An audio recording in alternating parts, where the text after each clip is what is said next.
कि हम किसी भी कार्यक्रम की शुरुआत अजय सर वो भी आ जाए। कुशवाहा जी हमारे बीच में है, आ जाए।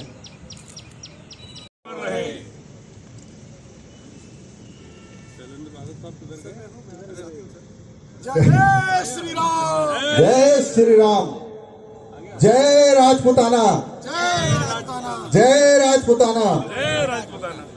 रोहतास जी भी आ गए। कुंवर हरबंस जी जाने समाज के लिए जहां भी वो रहे हैं,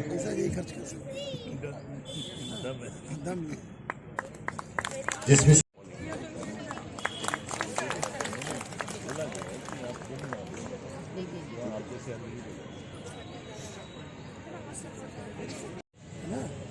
आनंद जी और लवेश जी आ जाए।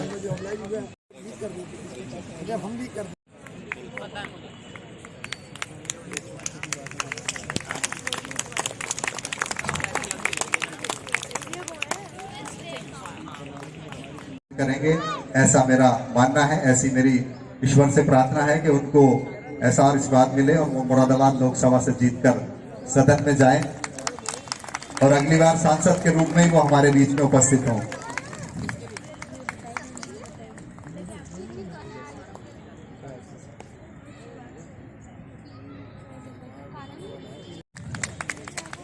ओमपाल जी और सुनील जी आ जाएं। कुंवर हरबंस जी के नेतृत्व इनकी जो क्योंकि ये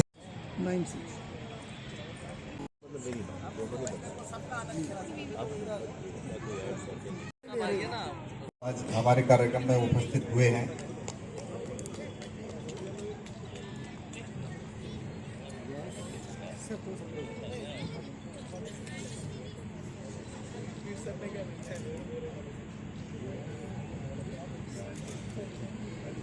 क्योंकि बहुत समय थोड़ा सा तेजी से चल रहा है।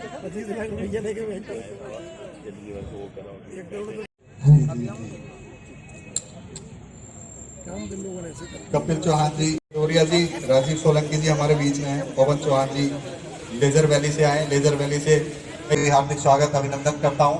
और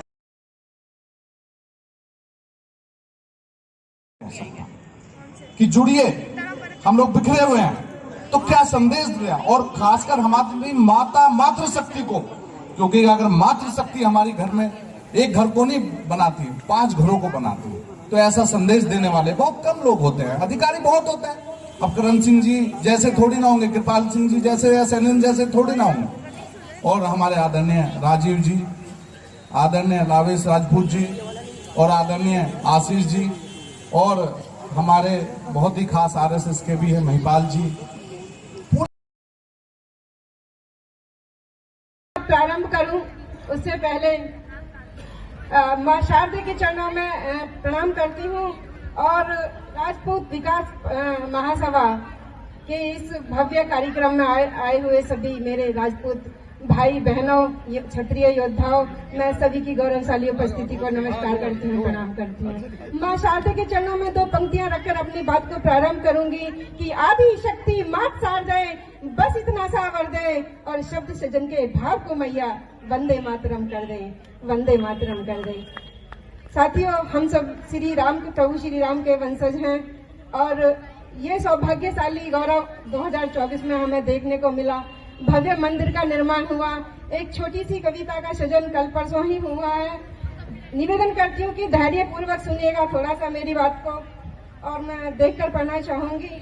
और ये कविता भगवान श्री राम के चरणों में समर्पित करती हूँ, उन कार सेवकों के चरणों में समर्पित करती हूँ, उन बलिदानियों के चरणों में जिन्होंने राम मंदिर के लिए संघर्ष किया। बहुत बहुत प्रणाम करते हुए कविता को प्रारंभ करती हूँ, सुनिएगा और बीच बीच में तालियों के साथ मेरा हौसला बढ़ाते रहिएगा। बंधु भगनी राम भक्तजन की, बंधु भगनी राम भक्तजन कर रहे थे सदियों से प्रतिष्ठा, कि बंधु भगनी राम भक्तजन कर रहे थे सदियों से प्रतीक्षा। रघुवर विराजे निज देवालय, श्री राम की है ये प्राण प्रतिष्ठा।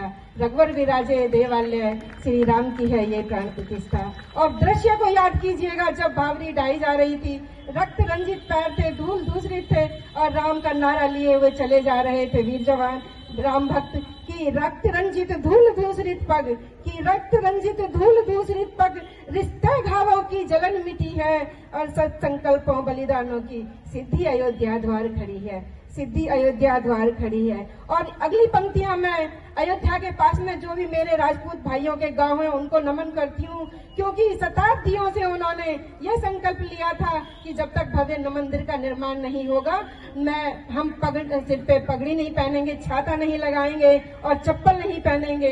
तो मैं उन्हीं भाइयों को ये अगली पंक्तियां समर्पित करती हूँ कि शीश पगाना पहनी सदियों, कि शीश पगाना पहनी सदियों, पुरखों के वचनों की यात्रा और निष्ठा श्रद्धा त्याग तपस्या, भक्ति की ये कोटिन पद यात्रा, भक्ति की ये कोटिन पद यात्रा।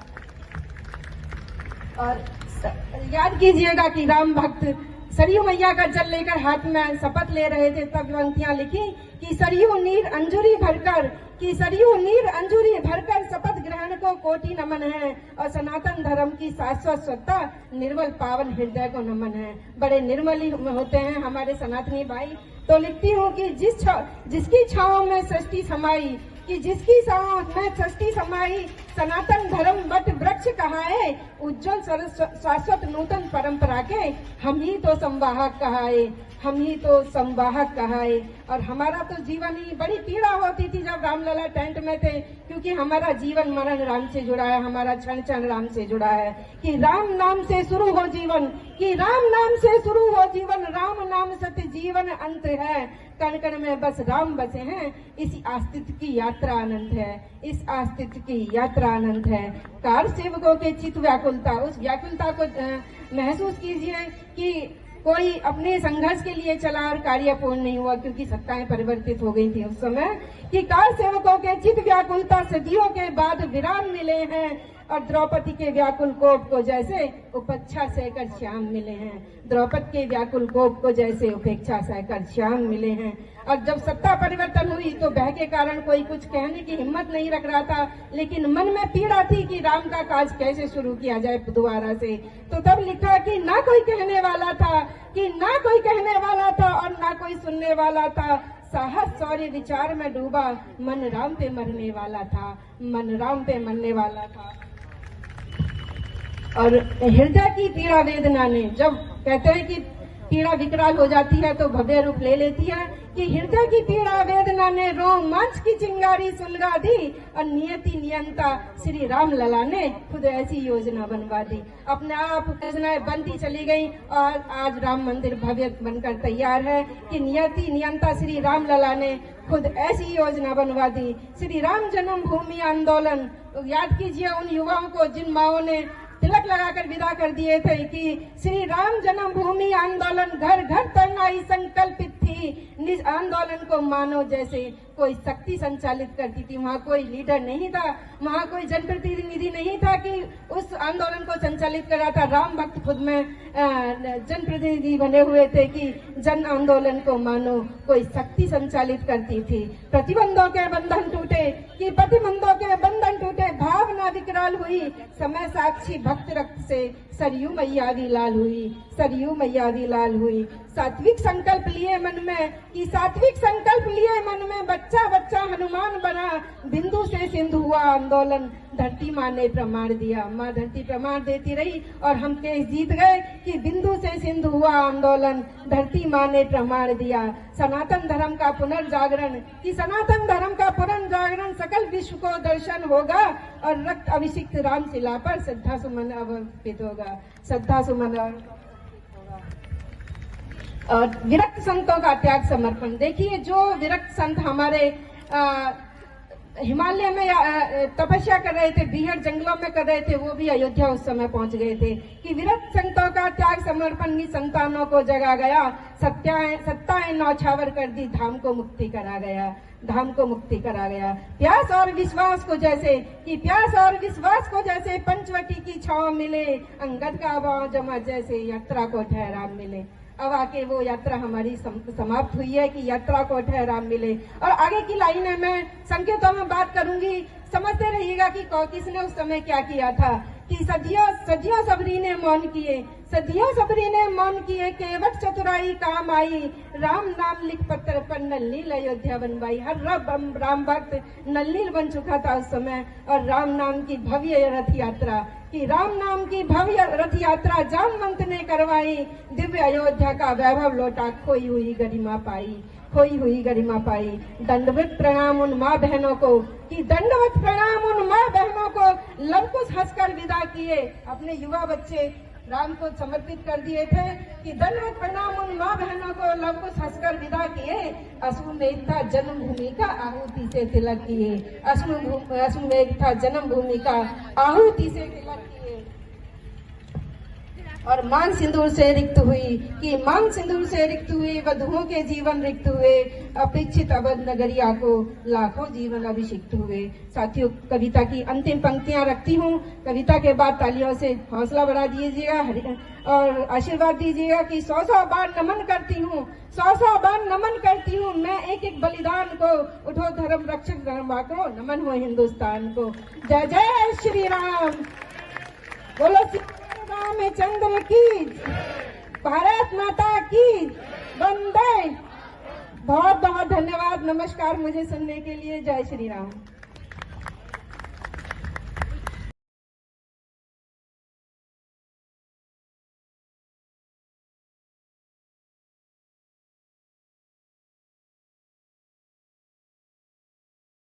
कुछ करना चाहते हैं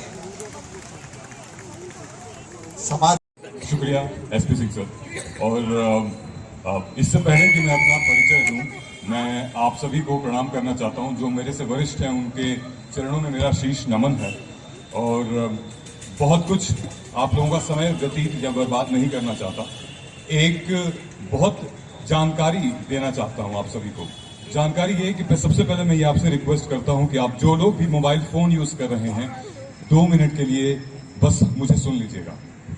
ये सब कुछ जो हम कर रहे हैं वो भारत के लिए कर रहे हैं, राजपूत समुदाय के लिए कर रहे हैं, इंसानियत के लिए कर रहे हैं, अपने बच्चों के लिए कर रहे हैं, आगे वाले भविष्य के लिए कर रहे हैं। 2 मिनट अगर आप सभी मोबाइल छोड़कर और मेरी तरफ बस ध्यान दीजिएगा कि हम एक समस्या है जिसका समाधान मैं आप सभी से सामने आया हूं, और वो समाधान मौजूद है जिसकी बारे में, जिसकी एकता के बारे में, जिसकी यूनिटी के बारे में हम सबने अभी जिक्र किया है, सबने अभी परचम लहराया है।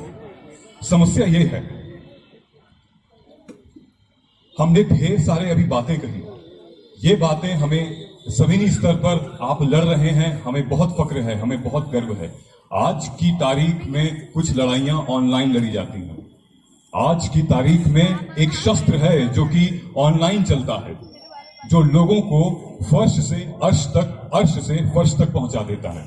बच्चे सिविल सर्विसेज की तैयारी करते हैं या फिर अन्य गवर्नमेंट एग्जाम की तैयारी करते हैं। मैं उन लोगों के बारे में सोच रहा हूं। आप, आने वाले आपकी पीढ़ी, आप तो शायद अपनी जिंदगी को जी चुके हैं, लेकिन जो बच्चे हैं हम उनके लिए सोचते हैं। आप उनको पढ़ा रहे हैं, आपको नहीं पता आपसे ज्यादा वो अपने मोबाइल के साथ समय गुजारते हैं। मेरे कहने के बावजूद भी फिर कोई लोग मोबाइल यूज कर रहा होगा। यही है वो एडिक्शन। आप सो जाते हैं, वो रात भर मोबाइल चलाते हैं। दिन में आप कुछ बताते हैं, सिखाते हैं, अपने संस्कार शिष्टाचार बताते हैं, लेकिन रात में, सुबह कॉलेज में, स्कूल में, हॉस्टल में, वर्क प्लेस पे वो मोबाइल यूज करते हैं। आजकल हमारी एक जरूरत बन गई है। आप सबको याद होगा 1980 के टाइम पर जब ये क्रांतिकारी ये यंत्र आया था जिसका नाम मोबाइल है। मोबाइल के बाद उसमें एक इंटरनेट आया था, वो भी क्रांतिकारी है। क्या आज हम सोच सकते हैं बिना इंटरनेट के? बिल्कुल नहीं सोच सकते बिना इंटरनेट के। लेकिन मोबाइल, इंटरनेट और गूगल कुछ ऐसी कंपनीज हैं जो कि वेस्टर्न से आते हुए और हमारे ऊपर एक राज करती हैं। एक मोनोपोली है। भारत कोशिश कर रहा है उस पर लड़ने की। मैं आपको एक एग्जांपल बताता हूं और आप रिलेट करेंगे।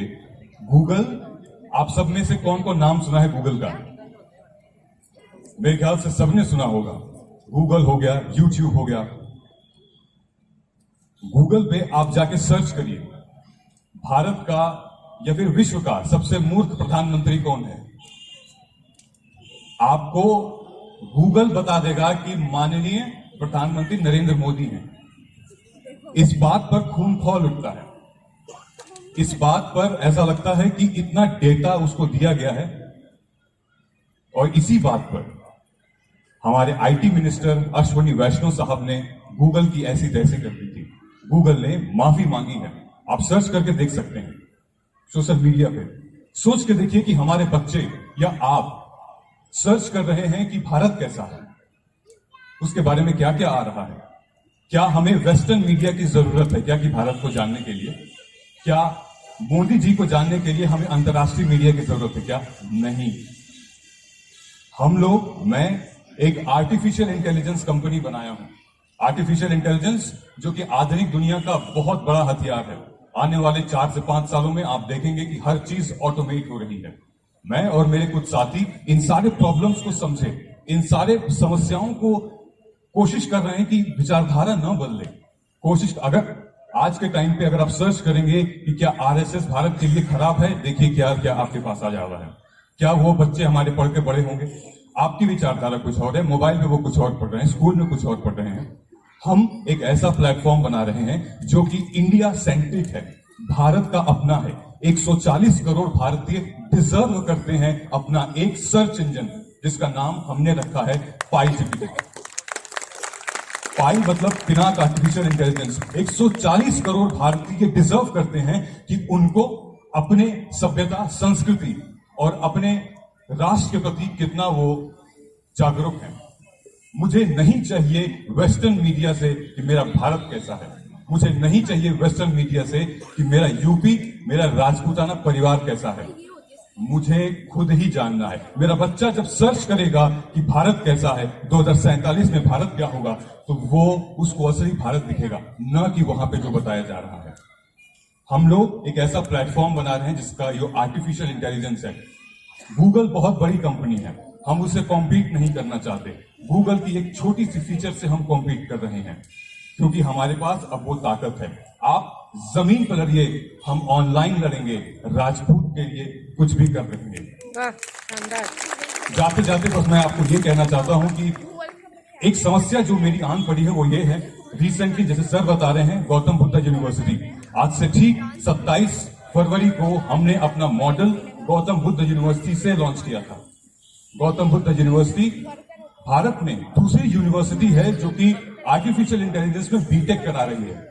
हमने अपना मॉडल वहां लॉन्च किया था। सर, आप मेरी शायद आपको पता होगा। मैं रिक्वेस्ट करता हूं आप सभी से, इसकी आवाज बने। समस्या मैंने आपको बता दी, समाधान ये है कि इसकी आवाज दूर तक पहुंचाएं। मैंने देखा है कई लोगों को मैंने ये समस्या के बारे में बताई है, लोगों को पता ही नहीं। लोग कह रहे हैं तुम क्या कर रहे हो, कुछ भी नहीं कर रहे हो, मतलब क्या जरूरत है इसकी। लेकिन मैं आपको बता दूं, विचारधाराओं पर पूरे देश बटे हुए हैं।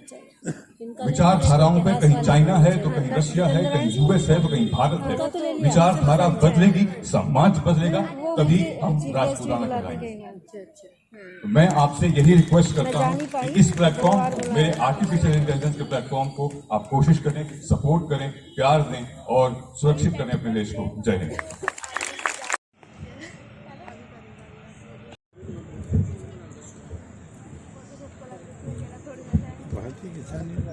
हाँ, उसकी राष्ट्रीय उपाध्यक्ष हूँ, भानु। राजपूताना विकास महासभा की बहुत ही अच्छा, तो का हमारे पूर्व सांसद नहीं आयोजन में कोई गेस्ट ना हो कि it should be a function जहां हम लोग एक दूसरे से मिले। जो मुझे सबसे बड़ी उपलब्धता लगती है वो ये है कि हम एक दूसरे को जानें। और आए हुए सभी बहनों और भाइयों, काफी कुछ बोला जा चुका है, लेकिन कुछ चीजें मैं भी जो फोर्स ही करता हूं, जो मैंने देखा है। मैंने जयपुर पैलेस में एक लिस्ट लगा हुआ है, जिस समय देश आजाद हुआ था कितने रजवाड़े थे, 550 रजवाड़े क्षत्रियों के, राजपूतों के थे। लेकिन सबसे बड़ा बलिदान इतिहास में राजपूतों ने ही किया, क्षत्रियों ने किया। वो लड़े, जीते, फिर लड़े, हारे, कुछ काफी वीरगति को प्राप्त हुए, भागे, वहां से कहीं भागे।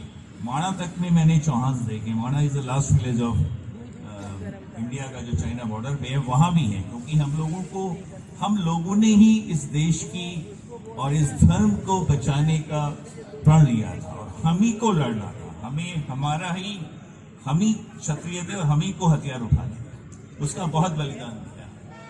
अभी जिक्र किया मैंने भी, वो चित्तौड़गढ़ में जगह देखी है जहाँ पे रानी पद्मिनी ने 16-17 हजार रानियों के साथ अपना जौहर किया।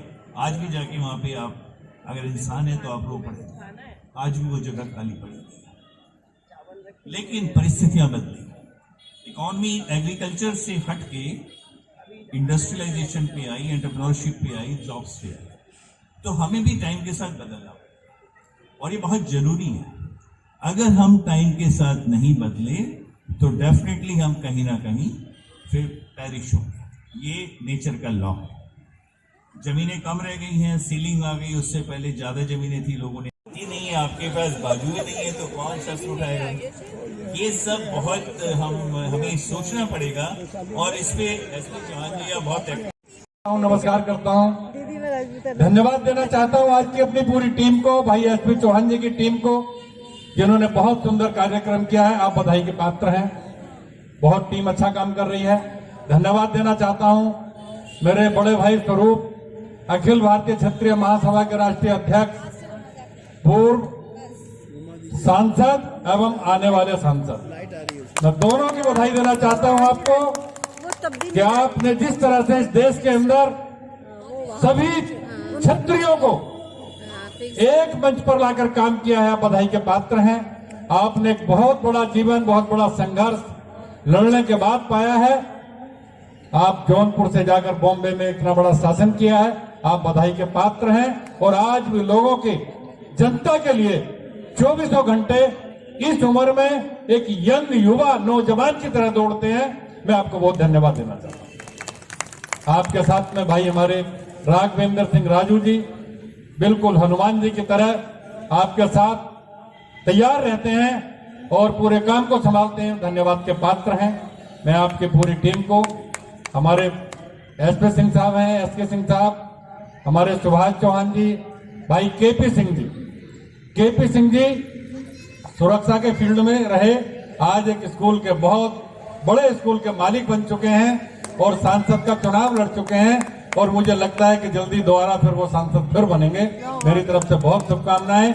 और मैं ये बता दूं भाई, केपी सिंह जी चुनाव लड़े थे, मैं आम आदमी पार्टी में नहीं था, उस वक्त मैं कांग्रेस में हुआ करता था, लेकिन राजपूत होने के नाते मैं इनके साथ कंधे से कंधा मिलाकर इनके लिए काम किया था, इनको वोट दिया था, इनको वोट दिलवाया था।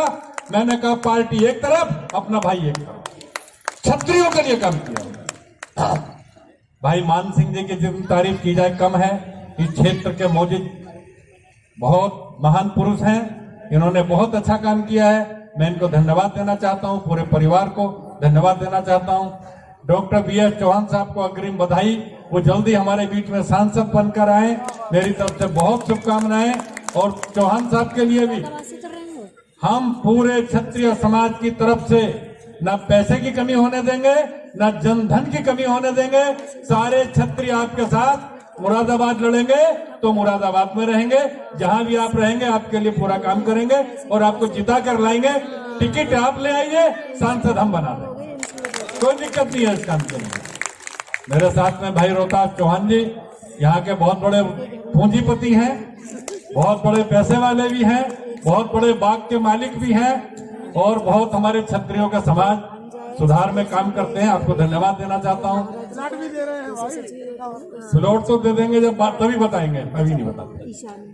मेरे भाई हमारे ब्यूरोक्रेट्स, भाई श्री करण सिंह चौहान जी, जिन्होंने बहुत अच्छा काम किया है। आपने हमारे नोएडा प्राधिकरण में रहते हुए नोएडा क्षेत्र की सेवा की, हमारे क्षेत्र में आप यहाँ पर नोएडा गौतम बुद्ध नगर में आपने बड़ा काम किया है और आपने हमेशा अपने लोगों का साथ दिया है। मैं आपको धन्यवाद देना चाहता हूं। और आज भी आप हम सबके बीच में, सबके साथ कंधे से कंधा मिलाकर काम करते हैं। आप बहुत ही बधाई के पात्र हैं। हमारे साथ में सारी टीम, भाई अशोक चौहान जी नजर नहीं आ रहे हैं, उधर बैठे हुए हैं। भाई अशोक चौहान जी ने मेरी इतनी तारीफ कर दी, मुझे समझ नहीं आया। मैं तो सीखता हूं मदन चौहान जी से और अशोक चौहान जी से कि आपका जितना प्यार है, वाकई बधाई के पात्र हैं आप हमेशा आगे बढ़कर काम करते हैं इस क्षेत्र के लिए। मैं आपको बता दूं, भाई अशोक चौहान जी समाजवादी से चुनाव लड़ रहे थे और उस वक्त मैं कांग्रेस का वरिष्ठ कार्यकर्ता था। मैंने कांग्रेसियों को कहा अपने सेक्टर में एक भी मीटिंग नहीं होने दूंगा कांग्रेस की, और भाई अशोक चौहान जी की सारी मीटिंग मैंने हर सेक्टर में करवाई। इनके साथ हम लोग कंधे से कंधा मिलाकर काम किए। मैंने कहा हमें ना समाजवादी चाहिए, ना कांग्रेस चाहिए, अपना भाई अशोक चौहान चाहिए। हमने चौहान साहब के साथ काम किया। मैं कह सकता हूं इस चीज को कि हम लोग पार्टी पुल्टी बात की चीज है, अपने भाइयों के साथ खड़े होते हैं। पार्टी कल के होते आज हटा दे, हमें कोई चिंता नहीं रहती इस चीज की, लेकिन हम अपने भाइयों के बीच में कंधे से कंधा मिलाकर काम करते हैं। भाई कृपाल सिंह जी की जितनी तारीफ की जाए कम है। मैं उनके बारे में ज्यादा शब्द नहीं बोल पाऊंगा। हम लोग साथ ही रहते हैं। उन्होंने हमेशा सबके साथ सर पर हाथ रखकर काम किया है, और आज भी मुझे सुबह शाम उनका आशीर्वाद मिलता है।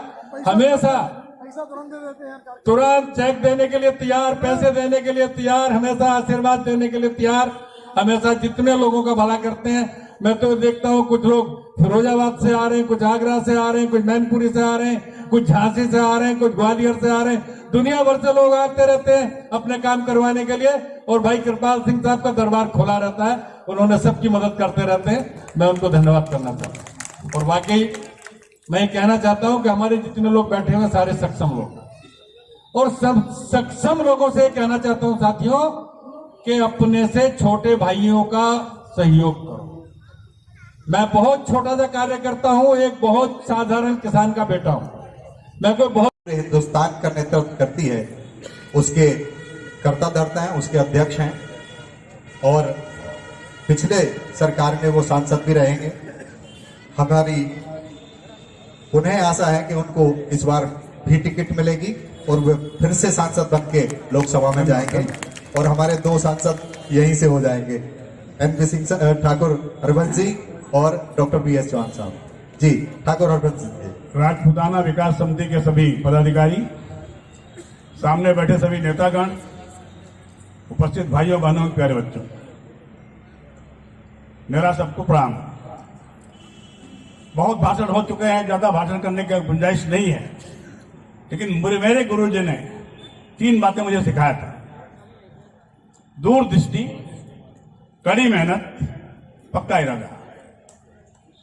आप बड़ा सोचो, छोटा सोचो ही मत। मोदी जी अगर चाय बेच के प्रधानमंत्री हो सकते हैं तो चौहान साहब क्यों नहीं हो सकते? क्या बात है। ये तो बहुत संसाधन है इनके पास। तो बड़ा सोचो। दूसरी बात, उसके पाने के लिए कड़ी मेहनत, और मेहनत करने पर भी सफलता नहीं मिलती, कभी कभी उसको रिपीट करते रहिए। तो आपका पक्का इरादा होना चाहिए।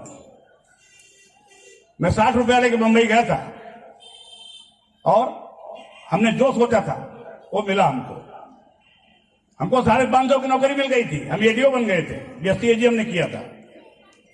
लेकिन जितेंद्र की फिल्म देखा तो उसमें ये हुआ कि वो ग्रेजुएशन करके वो जाता है मुंबई, एक बिल्डर के यहाँ नौकरी करता है, फिर वो 6 साल में बिल्डर बन जाता है, फिर लंबी लंबी गाड़ियां उसके आ जाती है, बड़े बड़े टावर दिखाई पड़ते हैं, सेठ की लड़की से उसका प्यार हो जाता है और बहुत आगे बढ़ जाता है। दोस्तों, मेरी शादी हो गई थी, प्यार करने का चांस नहीं था।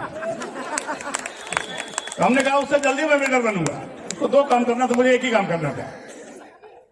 मैं बिल्डर बना, उसके लिए रात दिन मेहनत करनी पड़ी। अगर रात भर काम चला तो रात भर खड़े हैं, सुबह नहा धो के फिर काम पर सोए नहीं, फिर बाद में सोएंगे उसी रात में। There is will there is way. राजपूतों को घबराना ही नहीं चाहिए। एक बात हमारी बहनों से ज्यादा निवेदन है, जब आपके यहाँ कोई शादी करने आता है आपके लड़के का, तो ठाकुर साहब से हम लोग बनवा देते हैं, लेकिन ठाकुराइन बोलते नहीं, बगल में ये कार मिली, हमको चाहिए, हमको ये चाहिए, हम दहेज बंद करवाइए। शादी करिए लेकिन बच्ची को पढ़ने दीजिए। भगवान राम का विवाह सामूहिक विवाह में हुआ था, बड़ी बात बोल रहा हूं, समझिएगा। 4 भाइयों की शादी एक टेंट में हुई थी, उससे बड़ा कोई ठाकुर नहीं है। हम लोग सामूहिक विवाह करें, हम खर्चा बांट लेंगे। 21 स्टेट में 11 शादियां हमारी होगी। नेताओं को आना आसान हो जाएगा, हम लोग को आना आसान हो जाएगा। हमें कहते भाई भगवान राम से बड़े हम हैं, और आप लोग राजनीति में आ रहे हैं। ये मत भूलना कि सवेरी कर भगवान खाए थे, वो मुसहर की औलाद थी। आदिवासी की, अगर वो हम उनको साथ में लेकर चलेंगे तो हमें कोई पराजित नहीं कर सकता। भगवान राम ने अपनी सेना में भालू बंदरों को रखा, वो भी आदिवासी थे, उनको गले लगाया, सबको बराबर का सम्मान दिया और विजय प्राप्त किया उनकी ताकत पे लंका पर।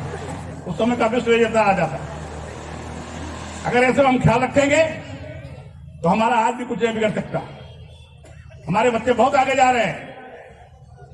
ये तलवारें जरूर चाहिए, लेकिन इससे मजबूत कलम चाहिए हमारे बच्चों के हाथ में। आज चौहान साहब डॉक्टरी पढ़े हैं, तब इतना साम्राज्य खड़ा किया इन्होंने। हजारों आदमी काम कर रहे हैं, इनके यहाँ एम्प्लॉयमेंट दे रहे हैं, हजारों लोगों को फ्री में दवा कर दे रहे हैं। हमारा भी हॉस्पिटल है, लेकिन मैं डॉक्टर नहीं हूं। मैं डॉक्टर नहीं हूं तो भी अस्पताल हमारा है। एक गांव में है, एक वहां है। मैंने अपने हाथ से 15 कॉलेज स्थापित किए, 9 स्कूल स्थापित किए, अब 2 हॉस्पिटल, चैरिटेबल हॉस्पिटल, पैसा नहीं कमाते वहां से। जो आता है वो फर्दर एक्सपेंशन में जाता है। और प्रधानमंत्री जी की योजना भी लागू है, आयुष्मान योजना, वहां महाराष्ट्र की योजना है 5-5-10 लाख की, वो सब आधा से ज्यादा ट्रीटमेंट उन्हीं का हो जाता है। ऐसा करिए, हम सबको प्यार देंगे तो हमको प्यार मिलेगा। और सूर्य अस्त क्षत्रिय मस्त, नहीं समझे आप लोग? सही बात है, समझना पड़ेगा। ये सबसे बड़ा कारण। सूर्य अस्त क्षत्रिय मस्त, इसको मैं बोलता हूं, कहीं कहीं आप एक्शन में करते हैं। एक गजल है कि पियो लेकिन रखो हिसाब, थोड़ी थोड़ी पिया करो। नहीं मानेंगे तो डॉक्टर रिकमेंड करेंगे 1.5 पैक 2 पैक, क्यों करेंगे? नहीं। आपके मेडिकल एजुकेशन में क्या है? ठीक है, तो मैं उसके लिए भी नहीं कह रहा हूं, लेकिन जो 4-4 पैक 8-8 पीक पर पूरा बोतल खत्म करके अपनी किडनी खत्म कर रहे हैं, अपना हार्ट खत्म कर रहे हैं, उनसे हाथ जोड़ के विनती करता हूं कि मत खत्म करो अपने को, मत बर्बाद करो समाज को। तो मैं ज्यादा लंबा भाषण नहीं करूंगा, 2-4 बातें इस पर ध्यान रखिए आप लोग। समाज आपका आज भी बहुत मजबूत है। पहले हम जमींदार हुआ करते थे, लेकिन जमींदारी का एक डेफिनेशन थी कि उसके ऊपर कर्जा भी होना चाहिए, क्योंकि हमारे दरवाजे पर 100 आदमी बैठे रहते थे। कोई नाश्ता कर रहा है, तो कोई गांजा पी रहा है, तो कोई चाय पी रहा है, तो कोई तंबाकू पी रहा है, वो तो उसको झेलना ही पड़ता था। आज वो बात नहीं है। आज 20-20 करोड़ का पैकेज बता रहे हैं यहाँ लोग, तो छोटी बात नहीं है। लेकिन एक जरूर कहूंगा कि जिससे बन पड़े साल में 1000 रुपया, 2000 रुपया, 5000 रुपया, 10,000 रुपया, 1 लाख रुपया, 5 लाख रुपया, जिससे जो पड़े वो समाज के लिए निकाल दीजिए, ट्रस्ट में जाने दीजिए। यहाँ भवन भी बन गया है, मानसिक बैठे हैं, ठीक है। वहां से जिस नीडी बच्चे के रिक्वायरमेंट आती है, पढ़ने में अच्छा है, उसको स्कॉलरशिप दीजिए।